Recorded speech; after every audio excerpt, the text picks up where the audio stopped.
Good morning class. चलिए आज हम हमारा एक नया चैप्टर स्टार्ट करेंगे, induction motor.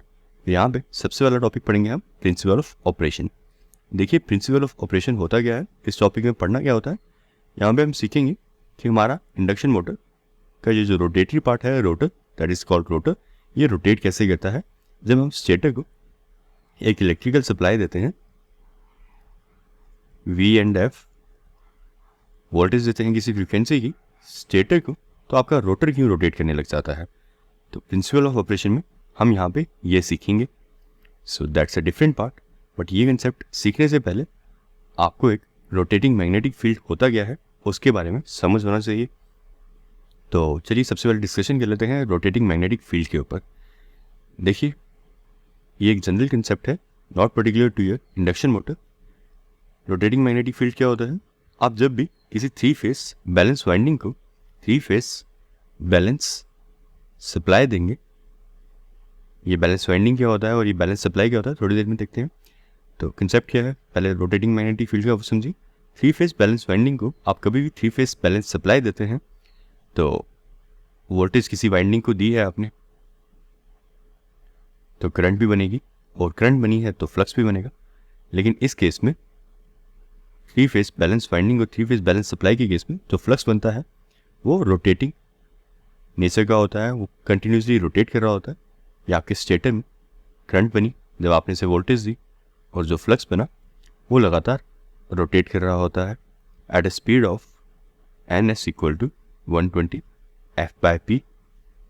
Hair F is supply frequency, जो आपकी वोल्टेज करंट है उसकी जो सप्लाई की फ्रीक्वेंसी है, ये F वो है, और P is number of your stator poles and NS is relative speed between stator winding and flux density wave। ठीक है, ये डिस्क्रिप्शन आ गई आपकी इस फॉर्मूला की। अब आपका अगर फ्लक्स रोटेट कर रहा है तो किसी स्पीड से भी रोटेट कर रहा होगा, तो वो स्पीड कैलकुलेट करनी हो आपको, तो वो स्पीड आप कैसे कैलकुलेट करेंगे, इस फॉर्मूला से। चलिए इसे फर्दर डिस्कस करते हैं कि ये यहाँ पे जो फ्लक्स डेंसिटी रोटेट कर रही है इसका फिजिकल सिग्निफिकेंस क्या है, फिजिकल मतलब क्या रहता है। देखिए अगर आपकी वाइंडिंग में करंट बन रही है तो कुछ फ्लक्स भी बनेगा, और वो फ्लक्स की कोई डायरेक्शन भी होगी। तो जब आपकी वाइंडिंग में मैक्सिमम फ्लक्स बन रहा होता है, इस टाइम पे से नॉर्थ और इस टाइम पे से साउथ कंसीडर किया जाता है। तो जब आपके यहाँ पे वाइंडिंग में करंट बनेगी, करंट की वजह से जो फ्लक्स बनेगा उसे हम इस तरह से पोल्स की तरह भी लेते हैं।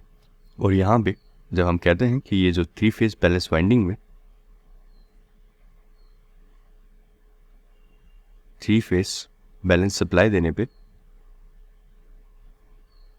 रोटेटिंग मैग्नेटिक फील्ड बनता है, उसका फिजिकल सिग्निफिकेंस क्या बनता है कि आपका अगर magnetic field at time instant इस तरह से है हॉरिजॉन्टल, तो नेक्स्ट टाइम इंस्टेंट पे आपका जो मैग्नेटिक फील्ड बनेगा वो इस तरह से रोटेट हो गया होगा।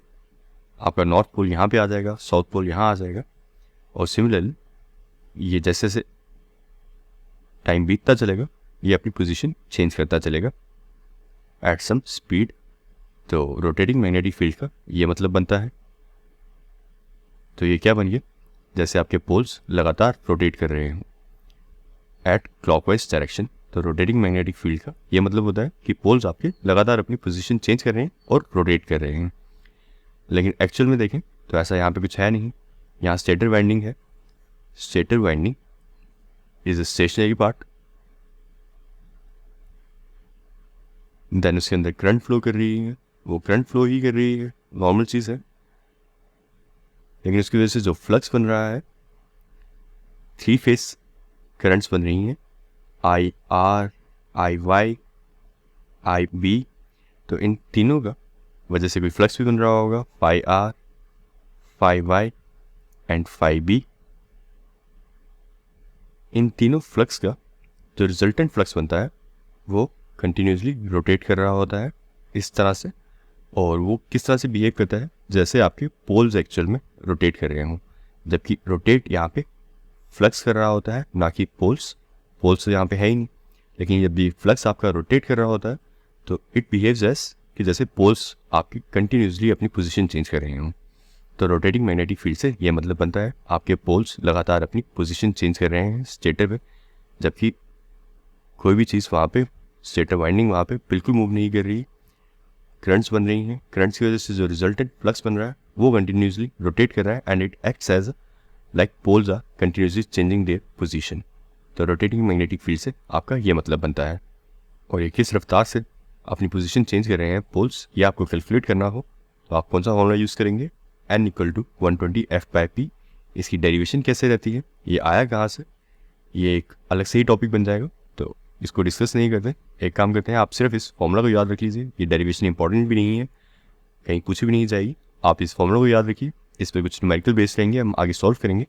तो चलिए, ये हो गया आपका रोटेटिंग मैग्नेटिक फील्ड का कंसेप्ट। अब आगे देख लेते हैं 3 फेज बैलेंस वाइंडिंग क्या होती है और 3 फेज बैलेंस सप्लाई क्या चीज़ होती है। एक बार ज़रा वो देख लीजिए। देखिए, 3 फेज बैलेंस वाइंडिंग कुछ इस तरह से दिखती है। यहाँ पे बैलेंस क्या है, 3 फेज क्या चीज़ है यहाँ पे, 3 phase balance winding and 3 phase balance supply. Lecture खत्म करने से पहले रोटेटिंग मैग्नेटिक फील्ड का कंसेप्ट क्या है वो यहाँ पे खत्म हो चुका है। अभी हम सिर्फ डिस्कस करने वाले हैं ये 3 फेज बैलेंस वाइंडिंग और 3 फेज बैलेंस सप्लाई क्या चीज़ है। देखिए, 3 फेज यहाँ पे लिखा हुआ है, 3 फेज, तो दैट इज डेफिनेटली यहाँ पे 3 वाइंडिंग्स लगी हुई हैं, बैलेंस कॉर्ड जुड़ा हुआ है, तो ये वाइंडिंग है।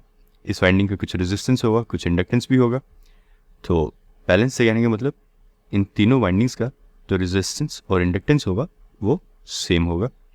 3 फेज से मतलब 3 फेजेस लगे हुए होंगे, बैलेंस से मतलब इन तीनों फेजेस के रेजिस्टेंस और इंडक्टेंस सेम होगा, और ये वाइंडिंग आपस में 120 डिग्री अपार्ट कनेक्ट की जाती हैं। आपका जो स्टेटर होता है उसमें जो वाइंडिंग रहती है, जैसे ये ए वाइंडिंग आ गई, ये बी से 120 डिग्री स्पेस में अपार्ट कनेक्ट की गई है। इसे स्पेशली अपार्ट भी कहते हैं। आप बुक्स पढ़ेंगे तो वहाँ पे आपको ये वर्ड भी, ये टर्म भी यूज होती हुई दिख जाएगी।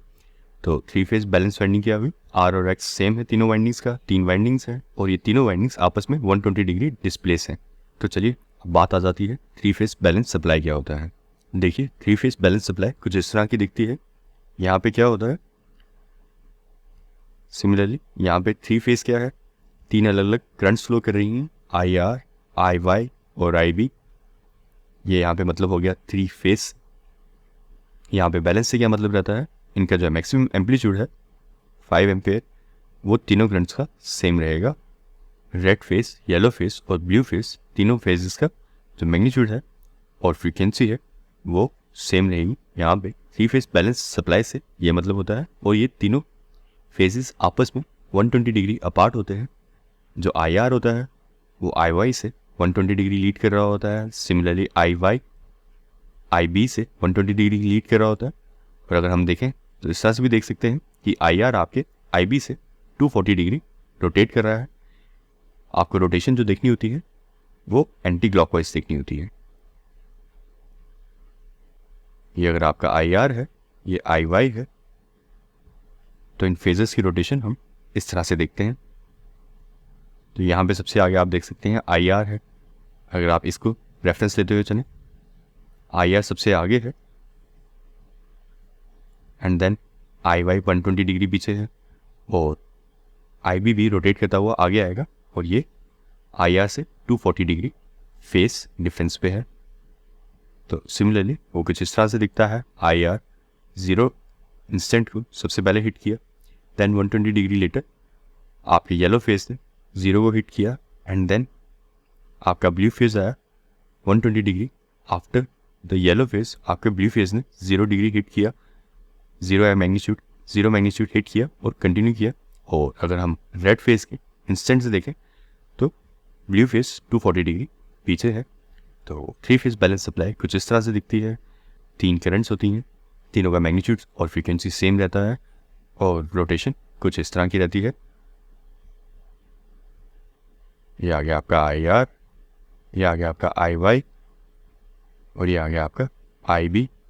और इस तरह से रोटेशन रहती है और ये तीनों आपस में 120 डिग्री अपार्ट होते हैं फ्रॉम ईच अदर।